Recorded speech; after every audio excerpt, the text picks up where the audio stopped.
Hello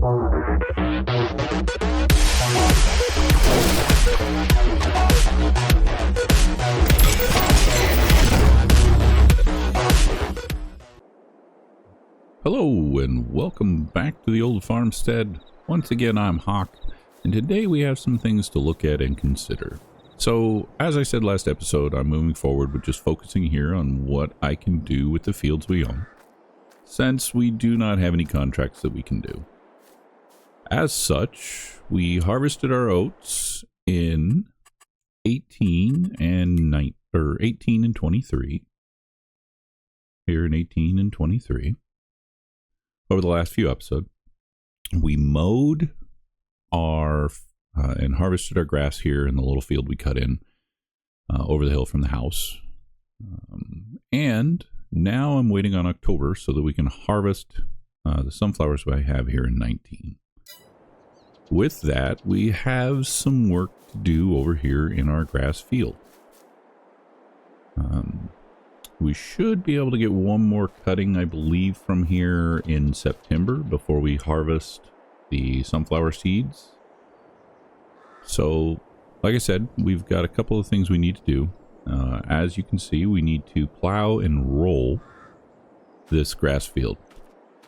With that, at the end of last episode, we had just over 81,000 in the bank. So in preparation for what we needed to do here for the work, I purchased 2 other pieces of grassland care equipment for us. Leaving us, like you can see, just a little over 57,000 now. But the 2 pieces I bought, I purchased the grassland subsoiler here, which is part of Maize Plus, and then this metal roller. The subsoiler is specific, like I said, to Maize Plus, which is the nice thing about this one is it allows us to take care of the plowing needs in our grass field over there without destroying the grass that we've already planted. And then the roller, of course, will help us meet the rolling need in the field that we have. So now I'm not sure, a lot of times when you plow in subsoil and whatnot, you find rocks and stones. So I'm not sure what we're going to get with that, with regards to what's going to come out of that field. If we just get small stones, then the roller should push those back in theory. If not, then we're going to probably have to get us a rock picker so that we can get all of our rocks picked up out of the field. So, but with that, what I'm going to do is I'm going to get here in the tractor and we'll get over here and get hooked up to the subsoiler. We got to disconnect the old trailer here. Let's get over here and get hooked up to the subsoiler and get out here on the grass field and take a look. I'm pretty sure that we are going to end up with some stones. I'm just not sure what kind of stones we're going to get. And then whether or not we're going to be able to take care of it with just the roller, or if we're going to actually need to probably lease not a subsoiler, but lease a rock picker or stone picker. There's some potential there. The nice thing is if we need to, we shouldn't lose too much money, just because we should be able to get a fair amount of our money back from the rocks if we have to pick them up. The biggest issue, of course, is transporting them over to the grinder, which is kind of off there behind us. So, but let's get over here and let's get set up and see what we get with regards to stones on our grass field. So, get myself lined up here.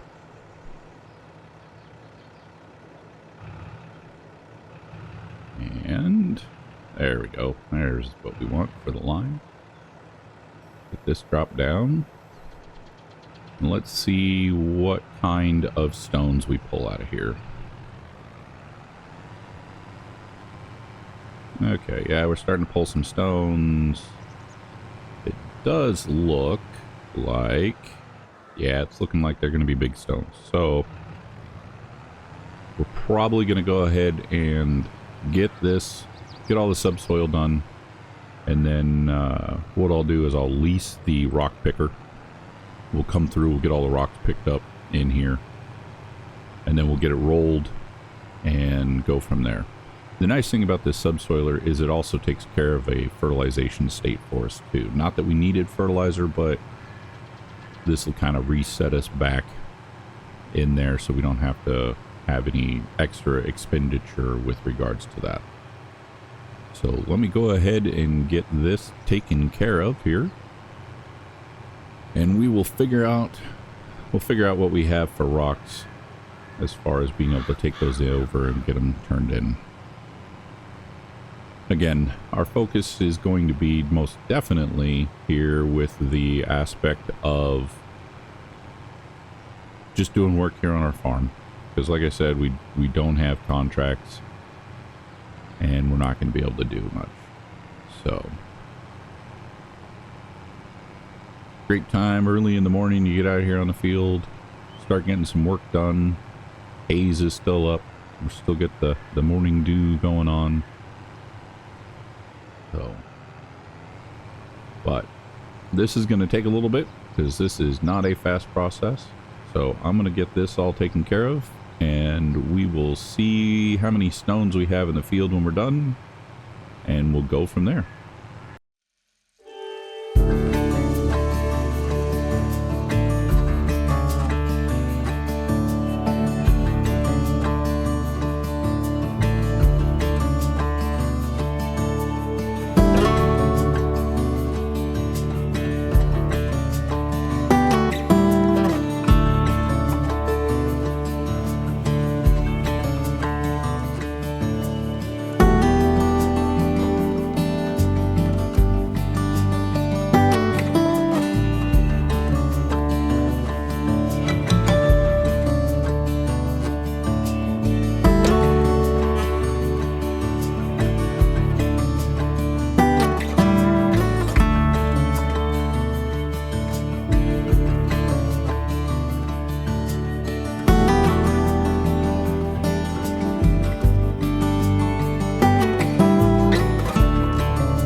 Okay, and there we go. So we've got all of the plowing done and subsoiling done.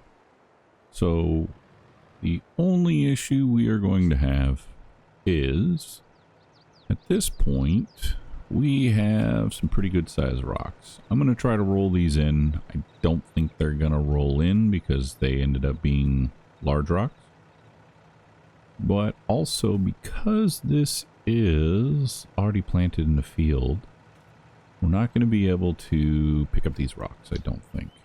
We're probably just going to need to let this be, and then we're going to have to take a look at maybe redoing this field at some point, just so that we can get these rocks taken care of. Because they are going to do some damage to our equipment over time that we don't really want to do. We do have the tractor is doing okay for right now, it looks like, but we are going to have to check that out. So let me get over here. We're going to drop off the old subsoiler. Get it dropped off. And we'll hook up to the roller and we'll get it taken care of, or we'll get it hooked up and over here to the field. And we'll get the field rolled out. Like I said, I doubt that we are going to roll many of those stones into the field just because they are pretty large stones. So I'm going to get over here and get this set up. This is kind of an interesting roller. Pull from one end, unfold it, and then you got to connect to the other side there that's sticking up on the right hand side. So we will get it over here and get it set up and lined up. And then we will get this all rolled out and kind of go from there. So you get turned around here so we can get this set and ready to go. Because it is kind of a big, gigantic iron wheel.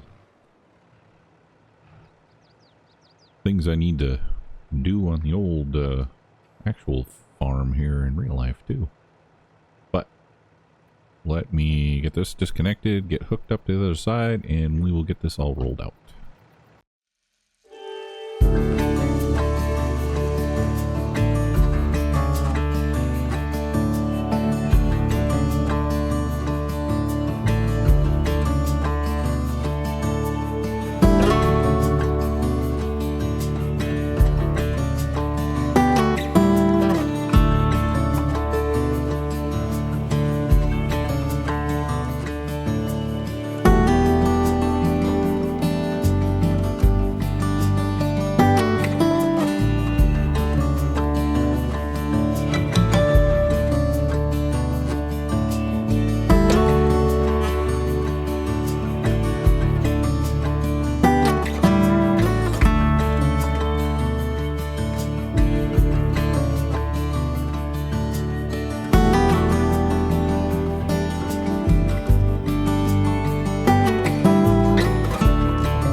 Okay, and with that, we have officially now gotten our plow state and have gotten our roll state taken care of. Well, it's still saying we need rolling, but we are rolled. We are going to need to do something about these rocks at some point, but unfortunately, I know from having done some stuff previously, these just are not going to pick up in this field. So it's going to be unfortunate. It is going to be some wear and tear on our other equipment. But we will get that taken care of. But we have potential yield coming out of this at 115%. So I'm going to roll down here because there's a couple of small little spots I missed. And we're going to hit those. And then I'm going to get this put up.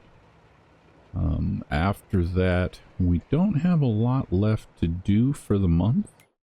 We've got... Oh, the one thing we need to do is I'm going to come over. We do need to get our soil samples here from 23 because we haven't done that. So we need to get that done so we can get prepared for what we're going to do there. I was thinking, so we took oats out of there. I believe we'll probably end up planting corn just because it's going to give us probably the best yield. I was looking at the calendar, trying to figure out what we could do. Do have time. We could put carrots in.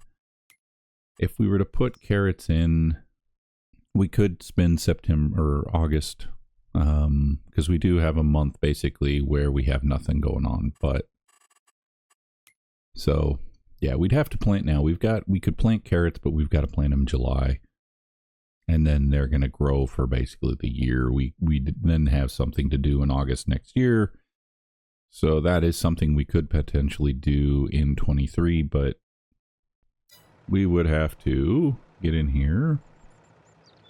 Let's take a look. What would it cost us to lease the seeder, or the planter actually? But as far as carrots are concerned, we would need, what would it be? It wouldn't cost us too much to rent it, to go ahead and get carrots planted.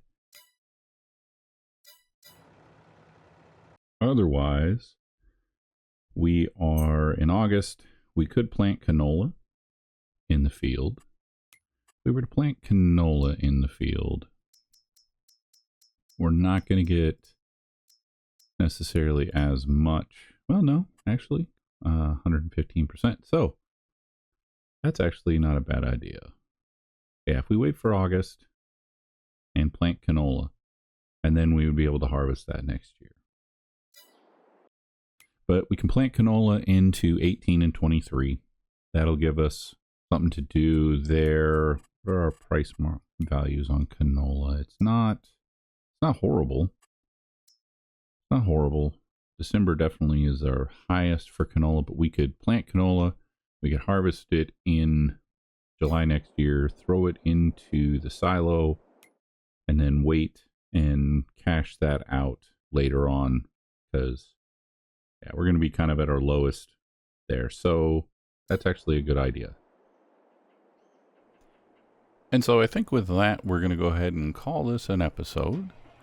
I'm going to go ahead and get all this equipment put away, and we will get ourselves set up so that we can get the canola planted next month in 18 and field 23, and then get prepared for harvesting our next harvest of grass here in the grass field. But with that, if you like the content, don't forget to like and subscribe. And once again, thanks for coming by, and I'll see you next time. Goodbye.